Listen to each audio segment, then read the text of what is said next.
ತಗೊಂಡ್ರೆ ಸಾಕು. ಅಯ್ಯೋ, ನನ್ನ ಸೂಕ್ಷ್ಮದರ್ಶಕ ಎಲ್ಲ ಇಟ್ಟಿದ್ನಲ್ಲ, ಎಲ್ಲಿ ಹೋಯಿತು? ಅಯ್ಯೋ, ಇಲ್ಲಿದೆ. ಸೂಕ್ಷ್ಮದರ್ಶಿನಿ, ಹೋಗು ಹೋಗು ಚಿ. ಅಯ್ಯವ್ವ, ಯಾಕೆ ಹಿಂಗೆ ಮಾಡ್ತಿದ್ಯಾ? ನನ್ನ ಹತ್ರ ಈ ಥರ ಮಾಡ್ತಿದ್ಯಾ? ನನ್ನಿಂದ ನಿಂಗೇನಾಗದಂತ? ಅಯ್ಯೋ, ನಿನ್ನಿಂದ ಎಷ್ಟೋ ಹಾನಿಯಾಗಿದೆ, ಅದೆಲ್ಲ ಗೊತ್ತಿಲ್ವಾ ನಿಂಗ? ಅಯ್ಯವ್ವ, ನನ್ನಿಂದ ಹಾನಿ ಮಾತ್ರ ಕಂಡ್ರ? ನನ್ನಿಂದ ನಿಂಗೇನು ಒಳ್ಳೇದೇ ಆಗಿಲ್ವೇನು? ಏನಾಗಿದೆ ನೀನು ಒಳ್ಳೇದಂತ ಹೇಳ್ಕೊಳ್ಳೋಣ. ನನ್ನಿಂದ ನಿಂಗೆ ಬಂದ್ರಲ್ಲ ಒಳ್ಳೇದಾಗದು. ಈ ಪರಿಸರ, ನೀನು ಕವಿಯಾಗಿ ಈ ಪರಿಸರ ಇಷ್ಟೊಂದು ಇಷ್ಟಪಡ್ತೀಯಲ್ಲ, ಈ ಪರಿಸರ ಸಂರಕ್ಷಣೆಗೆ ನಾನೇ ಕಾರಣ, ಗೊತ್ತಿಲ್ವೇ ನಿಂಗ? ಅದು ಹೆಂಗ ನಂಗೆ ಹೇಳಿ ಸ್ವಲ್ಪ. ಅದು ಹೆಂಗ ಕೇಳ್ತಿದ್ದೀಯಲ್ಲ, ಈ ಪರಿಸರನ ಸಂರಕ್ಷಣೆ ಮಾಡಕ್ಕೆ ನಾನೇ ಪಾತ್ರ ವಹಿಸ್ತೀನಿ, ಗೊತ್ತಾ ನಿಂಗ? ನನ್ನ ಪರಿಸರ ಸಂರಕ್ಷಣೆಗೆ ನನಗೆ ಪ್ರಮುಖ ಪಾತ್ರ ವಹಿಸ್ತೀನಿ. ಈ ವಾತಾವರಣದಲ್ಲಿ ನೈಟ್ರೋಜನ್ ಸ್ಥಿರತೆಗೆ ನಾನೇ ಕಾರಣ, ಅದು ಗೊತ್ತಿಲ್ವಾ ನಿಂಗೆ? ಹಾಗಾದ್ರೆ ನಿನ್ನ ಒಳ್ಳೇದೇ ಹೇಳ್ತಿದ್ಯಾ, ನಿನ್ನ ಕೆಟ್ಟದೇನು ಇಲ್ಲ ಅಂತ ಮಾಡಿದ್ಯಾ? ಹಾಗಾದ್ರೆ ಹೇಳು, ನನ್ನಿಂದ ಏನು ಕೆಟ್ಟದಾಗ್ತದೆ ಅಂತ? ನಿನ್ನಿಂದ ಕೆಟ್ಟದಾಗಿದ್ದು. ನಮ್ಮ ದೊಡ್ಡಪ್ಪ ನೋಡು, ಆಸ್ಪತ್ರೆಯಲ್ಲಿ ನಿನ್ನಿಂದ ಹಾನಿಗೊಳಗಾಗಿ ಮಲಗಿದ್ದಾರೆ. ಅಯ್ಯವ್ವ, ನಿಮ್ಮ ಮಾವ ಮೊನ್ನೆ ಆಸ್ಪತ್ರೆಗೆ ಬಿದ್ಕೊಂಡಿದ್ನೇ ಅಲ್ವಾ? ಆವಾಗ ನಾನೇ ತಾನ ಪ್ರತಿಜೀವಿಕವಾಗಿ ಬಂದು ನಿಮ್ಮ ಮಾವನ ಕಾಪಾಡಿದ್ದು. ಹಾಗಾದ್ರೆ ನಿನ್ನ ಬಗ್ಗೆ ನೀನು ಒಳ್ಳೇದು ಮಾತ್ರ ಹೇಳ್ತೀಯ, ನೀನು ಕೆಟ್ಟದ್ದು ಯಾವುದೂ ಹೇಳೇ ಇಲ್ವಲ್ಲ? ಹಾಗಾದ್ರೆ ಮತ್ತೇನಿದೆ ನನ್ನಿಂದ ಕೆಟ್ಟದ್ದು? ಹೇಳೋ ನೀನು.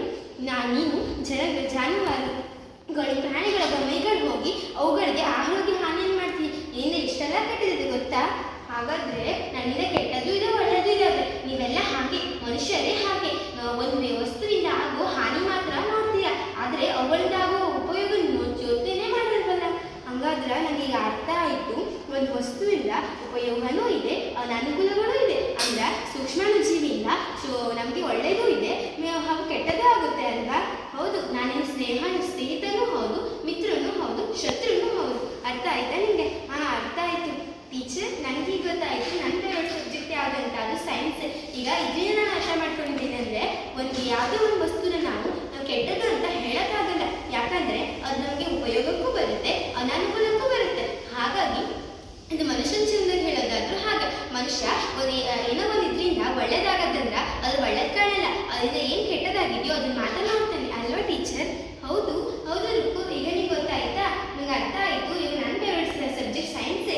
ಆದರೆ ನಂಗೆ ಮತ್ತೂ ಒಂದಿಷ್ಟು ವಿಷಯದ ಬಗ್ಗೆ ಹೇಳ್ಕೊಡ್ತೀರಾ ಟೀಚರ್? ಅಯ್ಯ, ಟೀಚರ್ಗೆ ಮನೆ ಕೆಲಸ ಇರಲ್ವೇನಾ? ಇದೆಲ್ಲ ವಿಷಯನ ಹೇಳ್ಕೊಡೋ ಅಂದರೆ ಅವ್ರೇನು ಮಾಡ್ಕೊಡ್ತಾರೆ, ಅವ್ರ ಮನೆಯಲ್ಲೂ ಕೆಲಸ ಇರುತ್ತೆ. ಹಾಗಾದ್ರೆ ಏನು ಮಾಡೋದು?